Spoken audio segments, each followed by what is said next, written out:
what did you love from your team tonight? We were resilient for about 3.5 quarters.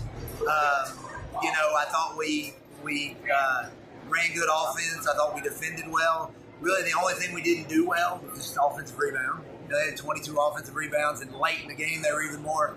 I think we had 2 or 3, maybe 4 turnovers till that little last stretch. Then those last 3 or 4 minutes, I kept imploring them, we got to run offense. You got to run offense. And they just kept playing keep away instead of, playing offense and then looking to attack. And as they came over, kick it and, run it again. So, so that's the thing. And then, when they cut it to 2, I told the kids just now, as bad as that last stretch would have been, and they had the ball up 2, I didn't want to call a timeout because they didn't have any. So our kids probably needed to calm down, but I didn't want to give them an opportunity to run something. And, I think probably they might go for 2 if they run something with all the momentum they had. So it's kind of a carbon copy of the last possession of the Bryan Station game. Probably the only disappointment that I had there at the end was, when we fouled 3 times with 3 fouls to give. The strategy was foul 3 times, don't foul again. They have no timeout. So, it got down to 6 seconds, and if we just let that shot go, game's over. Ball rolls baseline, the clock runs out. So we made it a little bit harder on ourselves than we needed to at the end. But the great thing about sports is they don't, there's no pictures on the scorecard. They just look at the final score. So and we get to watch film. Last year I'm not even sure I finished the entire Lyon County film, but now I can watch this because at least I know how it's going to end up, and we can work on stuff. To get ready for spring. LJ Holman's free throws put you up 4. Huge, man. Huge free throws. Like I said, games should have been over up 4 with them out of timeouts. When he made those 2, that was a specific, point we made at that timeout. I wanted 3 fouls in the backcourt because they had to take it out in the backcourt if we fouled them in the backcourt.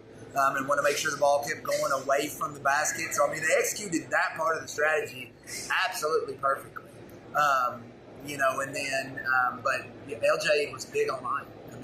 He's been big. He's been big all year, don't get me wrong. But really big, when 3 o'clock on a Saturday afternoon, basically the keys are handed to him at the point guard of the team. And we've been 18-0 since with him running the show. So, he's been prepared for this, for a while, and he's so super talented. He gets tentative at sometimes. I think that's what happened at the end of the game. But, when he goes. And, those free throws, because we missed some.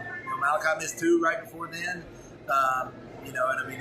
Those were huge free throws. We may be standing here in disappointment without those 2 free throws. Moreno and Dawson, 17 points and a triple-double from 17 points from Dawson. Triple-double from Malachi Moreno. Did he have a triple-double? Yeah, 10 blocks, 10 rebounds. I know he had 6 at the half, I think, blocks. How big was the play from them? It felt like for most of the game, every time you needed something or needed to go a little further, whether it was Jamari or Gage, someone was hitting something. Yeah, Jamari's 3 was big. Gage's 3 was big. We know what we're going to get out of Vince and Malachi. And that's tough on them to kind of know and depend on what they have to give us every night. But they continue to give us that stuff every night. So, those 2, they're studs. Obviously Malachi, is the guy that's McDonald's All-American, Region Player of the Year, and he gets all the attention. And he'll be the first one to tell you how big of a dog that Vince Dawson is. And you take Malachi off our team, Vince is probably winning a lot of those same awards. So, for a kid like that, for Vince to play the way he does, not get bothered by the fact that, he's a damn good player. And, sometimes he gets a little overshadowed. Doesn't get overshadowed in our locker room. Doesn't get overshadowed by me. Kids know how good he is. But the outside world sometimes overshadows how good of a player he is. If you'd have told me in 2019, if you'd have told me we would have been in 2 state tournaments, in 6 years of existence, obviously back then, I knew Malachi was good. Back when we started our program in 2019, I didn't know what he was going to become. I knew Vince was good, didn't know what they were going to become. So it's hard to, we knew we had an opportunity to be good, but for them to win, 2 and the great thing that I like is, those seniors, those guys deserve to finish their careers in Rupp Arena. Win, lose, or draw in Rupp Arena, we're going to try to win. We're going to try to win the biggest trophy around. But at the same point, for them to be able to finish their careers in Rupp Arena, man, I'm so proud of them. All of them.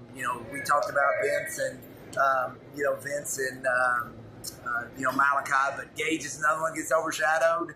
Jamari stepped into a bigger role middle of the season, and he was excellent on our defensive strategy against Robinson tonight.